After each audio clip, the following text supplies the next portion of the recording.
Welcome to the April, gosh, it's already April, the April Cozy Mystery Book Club interview.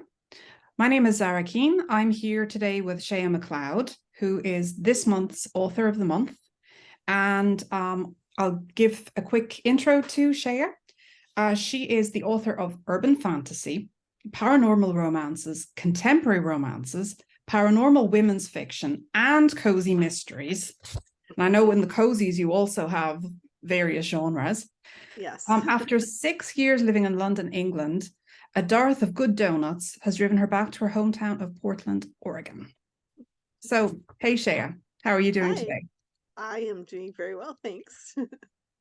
We've got a little sun, kind of, sort of. It's very gray, but it is sun peeping through the Pacific Northwest. So There's hope there that it might. there is hope. Yeah, Little vitamin D.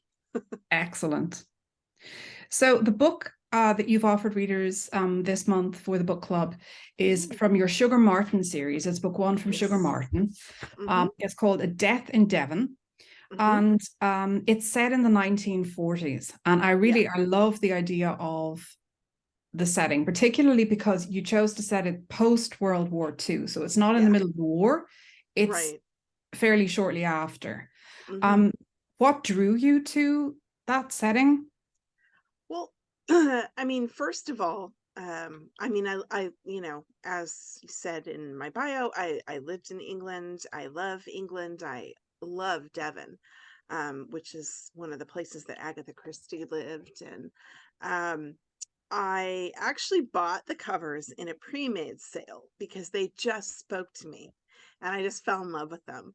But I'm like, I don't have a story, but I have to have them. It will come to me. I knew it would.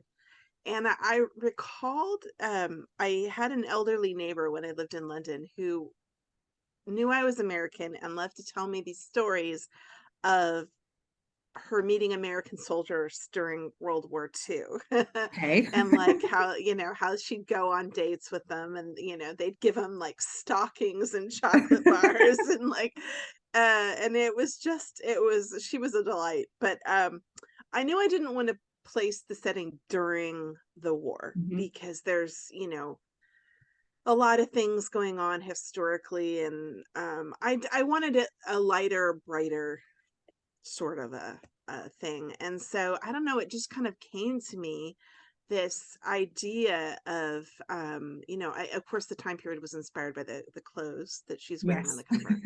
I didn't want to go full 50s, so I went late 40s, and so we still have some of the austere measures going on, some rationing still going on and things like that. But of course, sugar moves among the wealthy mostly. And so you see a lot less of that going on in the books. But it just seemed like a fun time to write about. And I was just I watch a lot of mysteries set around that time. So it just felt kind of comfortable. And my mom was born around that time, and so Okay. she was excited about it. So yeah, it just seemed to fit. And I know you're an Agatha Christie fan, and many I Agatha am. Christie's are set around that period as well. So, did Yeah. that influence you in any way? I think so because my other series, historical series, is set in the 30s. And so I think, she started writing in the 20s. She wrote, through up to late 60s, early set. She died in Mhm. 72, I think, and she was pretty Yeah. much writing up until the end. So I think I love that time period, that sort of golden age of, it's the Mhm. golden age of Hollywood, it's the golden age of like detective fiction. Yeah. And there's just this night, this feeling of glamour to it in my Yeah. mind. And so it's just a fun time to write about, I think. And I love doing the historical research. So it just they felt comfortable, I guess, probably because of having Agatha Christie's influence on my early reading years. And does it take a lot of research for the Sugar Martin series in comparison to your other? Because you also write another historical mystery series. You write the Lady Yeah. Rample series, and that's set Yep. in the 20s, right? 30s. Yeah, it starts 30s, in excuse me. 32. Yeah. Yeah. 32. Okay. Uh-huh. Um, Did you need to do an awful lot of research for those books, or had you already acquired an awful lot of knowledge about the period through reading? Yeah, I was obviously through reading and stuff, I had a lot of knowledge about it, but I had done a lot of research. I researched some really weird stuff. I have a scene on a train with Sugar Martin actually meets Lady Rample on a train Oh, in one of the excellent. books in the series. Um, and I was going to describe what they ate in the dining car. I Hmm. described the dining car, which is actually based on a real dining car from the Blue Train. Um, and but I could not find a menu anywhere. Okay, And wow. so and I finally went, okay, this is just taking up too much of my time. So I don't describe the menu, I just describe the drinks, which are historically accurate. So and so yeah, there's a lot of that sort of thing going on. I do a lot of research into the clothing that she's wearing. I describe clothing that actually you can go see in museums now. Mhm. um I try to describe food that they would have been eating. Yeah, I try to be fairly accurate. Yeah, My goal isn't to be historically 100% accurate. My goal is to take the reader into the time period, and so that you feel like you're there, yeah, but it still feels familiar. yeah. So and so you can feel like you're there with the ladies at the house party, or you're having afternoon tea, or you're stumbling across a body in the bushes. I want you to come along for the journey and feel like you're really there in that time, rather than worrying about being 100% accurate 100% of the time, because frankly, that's impossible. It would Yeah, drive me yeah. insane. And regardless of what you do, somebody is going to write to you to say, Oh, hey, yeah, you're yeah. wrong Yeah, about I some do. small detail. Yeah, I had someone very upset because I was using American spellings in a book set Okay. in England. And I'm like, but I'm American. Hmm. And so, that would be like, okay, I'm writing a book about ancient Egypt, so I should be writing it in hieroglyphs. Yeah, So that yeah, didn't really make a lot of sense to me, but each to their own. And I'm like, I'm sorry that my American spellings upset you, but yeah, so there it's just I'm never going to get things 100% accurate. So I yeah. just try to go for the most important thing is the feel. But yeah, I do a lot of research for the historicals, Mhm. much more than I do for paranormals or contemporaries. Yeah, yeah. I also love being transported back in time Hmm. in historical mysteries and historical novels. But I totally agree with you. The most important thing is that the story, the people are immersed in the story and not bogged Right. down on, like, if you slow down the pacing with too many historical details that are not Yeah. absolutely relevant to the mystery or the characters, then Yeah. It really slows it down. And I have read books like that, and it's like you just kind of lose the magic yeah. because and I think a lot of what, BBC costume dramas that we Mhm. see are not historically accurate. And so I think sometimes people don't even realize that they're not watching something historically accurate. And so I think as long as the feel is there, Yeah. that's the most important thing. So, in addition to your historical cozy mysteries, Hmm. you also have contemporary Hmm. mysteries, contemporary cozies, and you have Hmm. paranormal cozies. Yes. So, do you like the challenge of moving between the cozy genres? Yeah, Or I do you do. have, or do you prefer to stay with one for a while and then move? Or, yeah, how do you balance that with your writing? Um, it's well, right now, I've only got the one contemporary series, which is the Viola Roberts, and that's more or less finished, although I had an idea for another book, and so I've booked a cover for it. And I don't know when Okay. that'll come out, but and it was really fun to write, but it's kind of, it was kind of done, but now it's kind of like, okay, well, maybe not. Maybe it's not done. But I mostly do historical and paranormal at the moment, and I do kind of go back and forth between them because I enjoy them a lot, and sometimes I'll focus on maybe the paranormal for a while, and then I'll go back and I'll write a Lady Rample, and I'm like, oh, I forgot how much fun this was. I forgot how much I loved writing about her. And so I try to balance them so that I'm putting, you know, them out at a pace that so readers can get something of each. Um, but I don't know. I enjoy all of them, and so I will say that with paranormal and historical, you can get away with less worrying about cell phones. Yeah, that's very Because, you know, true. with contemporary, you're always having to worry about, they can look it up on Google. They've Yeah. got their cell phones, so they can easily call the cops, and they can only forget to charge their cell phones so many times before readers are like, no. Um, but you know, historical, obviously, you couldn't even do those things, and with paranormal, it's easier to throw in a reason for it not to work, you know, because magic. Um, and so, yeah, so I just enjoy writing them all. I enjoy reading them all. And so I kind of like to bounce back and forth. Yeah. In addition to your cozies, you Hmm. currently have a paranormal women's fiction series. Yes. How did you come about the idea of combining a women's fiction setting with a paranormal setting? Because I think this is such a great idea.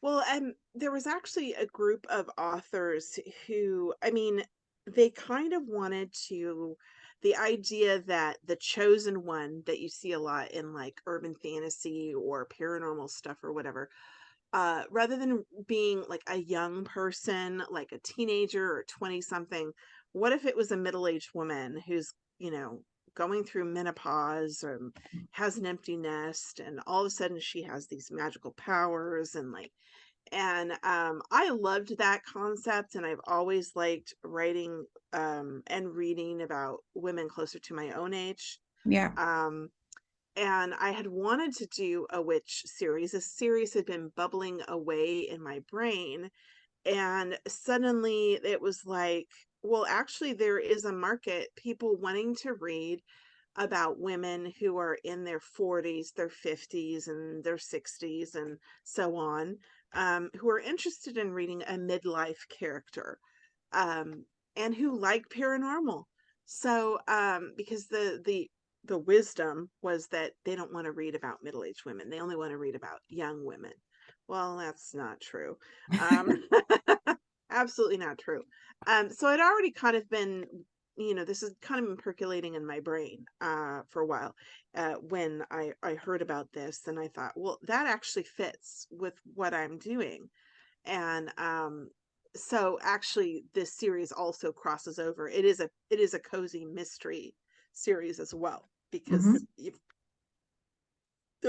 you know, um she suddenly, she's 46, she suddenly magical powers sprout, she starts blowing things up on accident, she accidentally turns her axe into a frog. um Oh, I love and that. yeah, he deserved it, absolutely deserved it. You know, and then she ends up inheriting a bookstore in a magical town, and finding out that all these things that she thought were just fictional are real. And then she starts stumbling across dead bodies, as you do, Of and course. having to solve their murders. So I'm actually working on the I think it's the fourth book on in that series right now. So that will be out in sometime this spring. But it's a lot of fun because I get to throw in some of my own experiences with aging. Hmm. I and there comes this sort of, they say with age comes wisdom. Well, I don't know, but sometime after you cross 40, you stop caring so much about what other people think of you, and Yeah, that's true.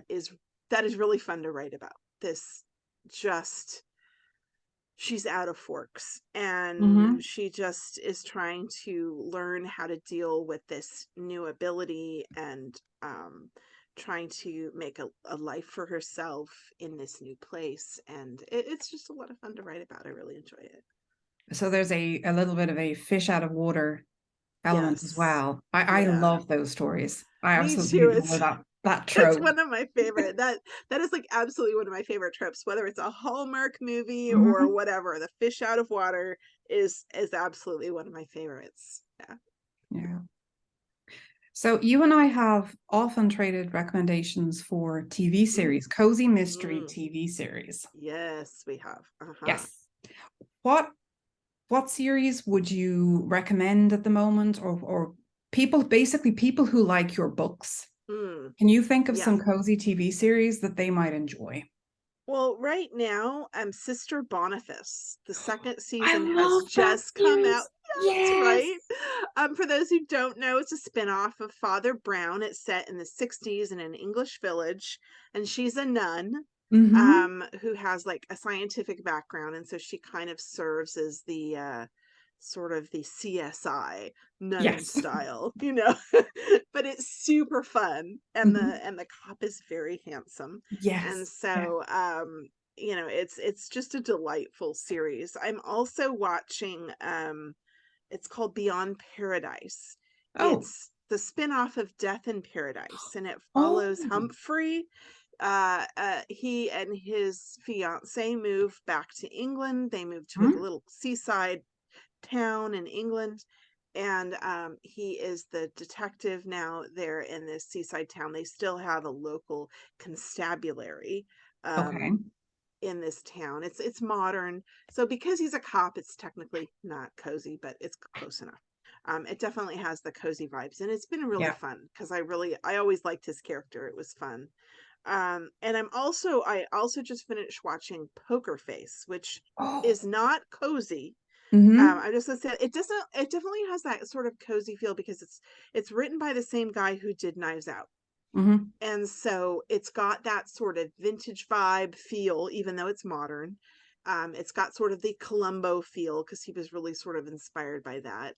Um, Now there's a lot of cussing, Mm-hmm. a lot of language, but it's not. I'm trying to remember. It's a little violent, not super, not more than I would say. It's cozy adjacent. So Yeah. if you're not offended by language, I think you'll really enjoy it because it's a lot of fun. It's a really good show, and there's just 10 episodes in the first season, and it's already been renewed. So it's just if you can get a Yeah. hold of that, it's a lot of fun. That is one that is on my to watch list, and it's due Yeah. out. We have Sky in Switzerland, Uh-huh. or I have a subscription to Sky, Hmm. and it's due, I think it's the 24th of April. I've Mm. already told my family I'm going to be watching that. Yeah. It I'm is really, really booking the good. TV, the It's big TV. enjoyable. Yeah, and it's Yeah, a little different than a lot of the storytelling is a little different. But if you enjoyed Knives Out and The Glass I Onion, did. Mm-hmm. then you'll definitely enjoy this because it definitely has that feel to it. So, Okay. yeah. Yeah.